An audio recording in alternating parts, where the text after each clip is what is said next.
তৃণমূল নেতাকর্মীদের নিরন্তর সংগ্রাম আমাদের অবশ্যই মনে রাখতে হবে।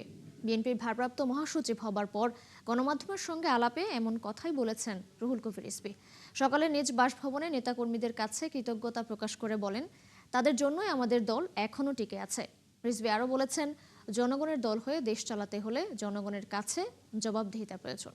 যেহেতু সিনিয়র যুগ্ম মহাসচিব হিসাবে দায়িত্ব পালন করে এসেছি প্রায় ১০-১১ বছর, তো আশা করি যে তৃণমূলের নেতাকর্মী যারা রয়েছেন তাদের সাথে তো অনেক আগে থেকেই আমার যোগাযোগ রয়েছে। সাংগঠনিক তৎপরতা সাথে সবসময় যুক্ত ছিলাম।